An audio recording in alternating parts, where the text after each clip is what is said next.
எப்படி சொல்றானா, ஏறார்ந்த கண்ணி. ஏறார்ந்த கண்ணி என்றால் அழகு பொருந்திய கண்களை உடையவள். ஒரு பெண்ணிற்கு அழகு அப்படின்றது அவளுடைய கார்மீக கூந்தலும் அழகான கண்களும். அப்படியாகப்பட்ட கண்களை கொண்ட ஏறார்ந்த கண்ணி யசோதா.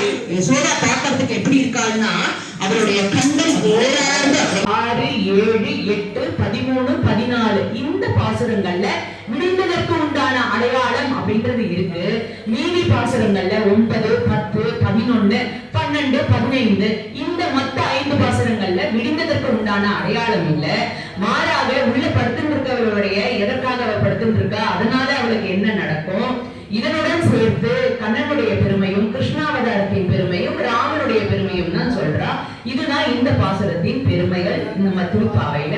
அடுத்த 5 பாடல்கள் யார் எழுப்பினான்னு நான் சொல்லிட்டேன். அடுத்த 5 பாடல்கள் யார் எழுப்பினா, அதற்கு அடுத்த 5 பாடல்கள் தான் வந்த காரியம் என்ன அப்படின்னு சொல்லித்தான் இந்த பாசுரத்தை முடிக்கிறார். சரி, இன்னைக்கு இந்த நாள் 11ல என்ன சொல்றா அப்படின்னா, தினந்தோறும் ஒரு பெண்ணு ஒரு நாமம் விட்டு அவள் அழைக்கின்றாள் அப்படின்னு நம்ம பார்த்தோம்.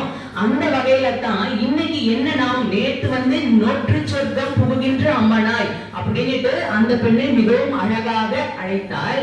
அதாவது சொர்க்கத்தின் பயனை நீ அடைந்ததாக நீ உள்ள படுத்து தூங்கின்றிருக்க அப்படிங்கிற மாதிரி சொல்ல வந்தா.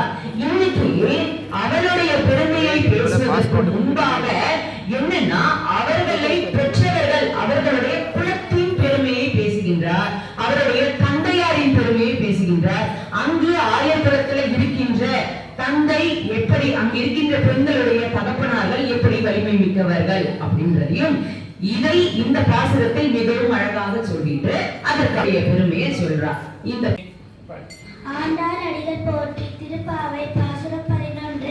கற்றுக்கடவை கரங்கள் பல கரந்து செற்றா திருவழிய சென்று செறிச்செய்யும் குற்றமொன்றில் பொற்கொடியே சுற்றவர்க்குள் புறத்திலே போதாராய் சுற்றத்து தோழிமார் எல்லாம் நின் முற்றம் புகுந்து முகில்வண்ணன் பேக்கார சிற்றாதே பேசாதே என் செல்ல பெண்டாதி